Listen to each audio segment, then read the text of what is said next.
Hello, my name is Russell. Today I'm going to demonstrate to you how you can use Millboard products to incorporate curved features into your deck design. In today's session, we'll be building a subframe with a 1.2 metre radius using Millboard Plas-Pro and Dualift products. Right, let's get started.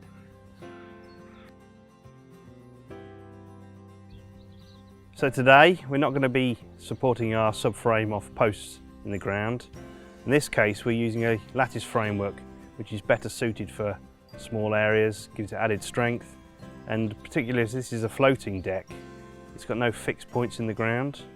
We're going to be using Dualift joist cradles, and they're brilliant if you're building a deck over an existing fixed solid surface like a roof terrace or a patio area like we've got here. Measure the area, allowing for features such as steps, built-in furniture or planters. Mark out the Dualift joist support locations based on domestic joist spacings of 400mm centres sat on bearers at a maximum of 600mm centres. These 50x50 Plas-Pro bearers will then sit in our joist cradles. Place the Dualift joist supports at the marked locations. The initial height can be set by turning the height adjustment ring around the joist cradle, with each quarter turn adjusting the height by 1mm. The markings at the side of the joist cradle indicate a 5mm height difference, so you can preset the height before you put them in position.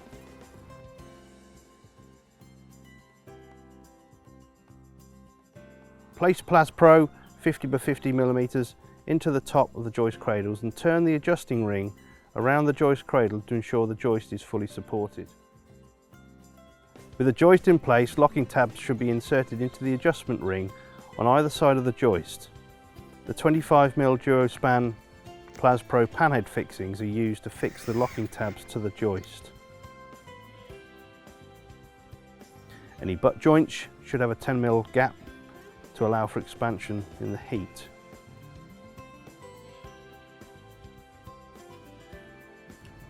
Okay, so now we're ready to set out our curve.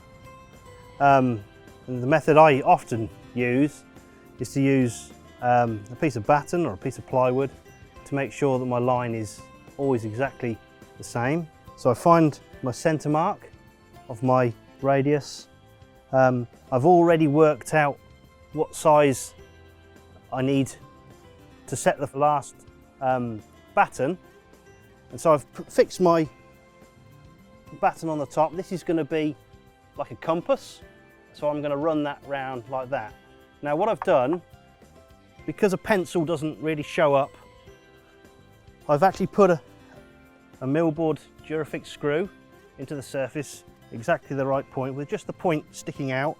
Now I can run this along and I can exactly mark on the surface of my plastic Plas-Pro framework. These are really critical to getting the perfect arc.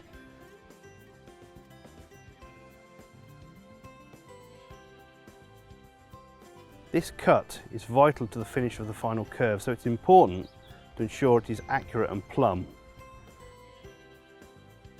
If you haven't created a lattice framework, noggins should be inserted into the framework construction. Halfway along joists at alternate joist centres. Fix them securely in place with our hex head screws into pre-drilled holes. Noggins should also be inserted at the curved edges to support the joist correctly. As our design incorporates a curve, we'll use Plas-Pro fascia supports for the edging and fascia boards to fix to. Install the Plas-Pro 25x100 fascia supports around the outside to create the smooth curve that you wish the boards to follow, fixing with the 90mm hex head screws.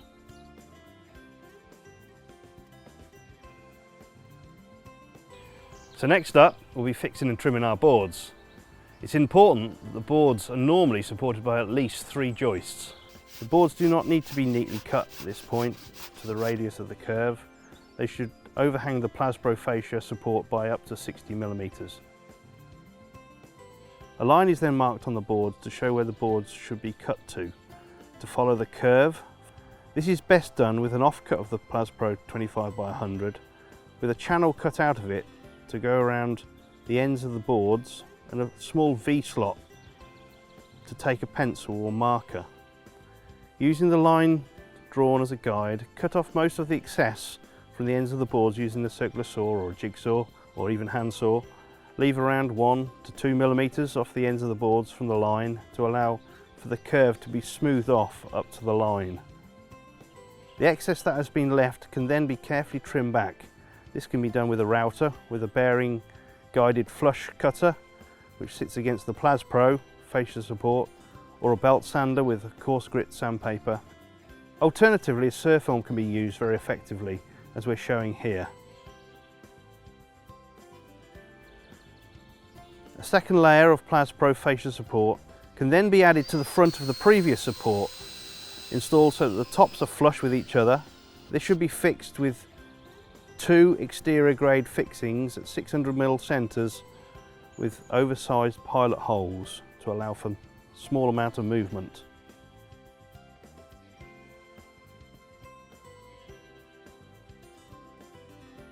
To help you add a truly distinctive finishing touch to your deck, Millboard produce edging profiles and fascia boards, and as you can see, our flexible edging and fascia boards are designed to be flexible and allow you to bend them into a curve. Flexible edging and standard fascia will bend to a radius of 1.2 meters. Please note that these profiles need to be at least room temperature, around about 20 degrees centigrade, to bend to this radius, as they will tend to stiffen in the cold.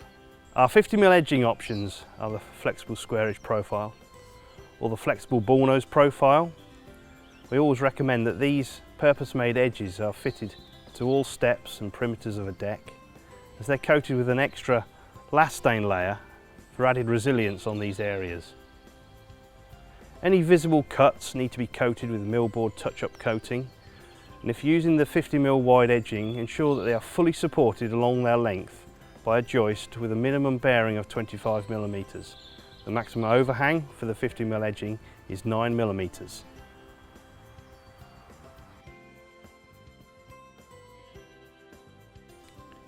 So, now that we've familiarised ourselves with the edgings and fascia options available, let's start adding them to the deck framework.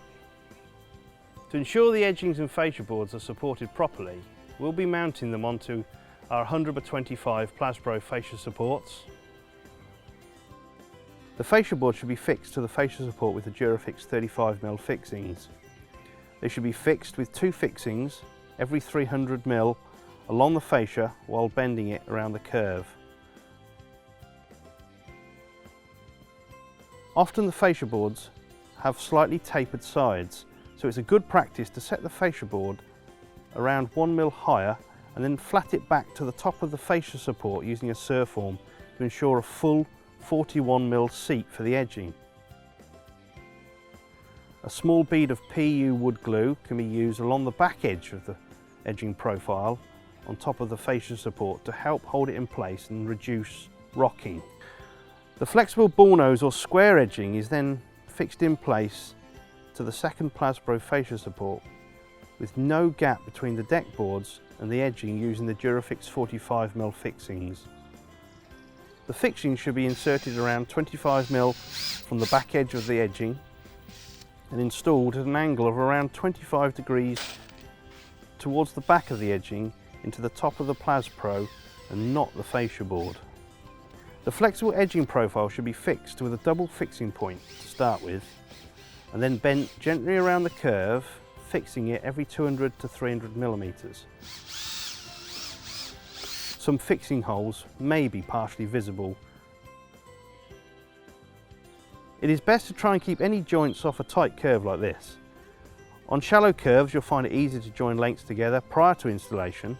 Cut them both at 45 degrees so that one fits behind the other. Glue this joint together with the PU wood glue on the core and super glue on the last stain. Then continue to fix the fascia boards or edgings around the curve as one piece. Again, the joint that has been formed should be gently pushed onto the curve while fixing it to create a smooth curve.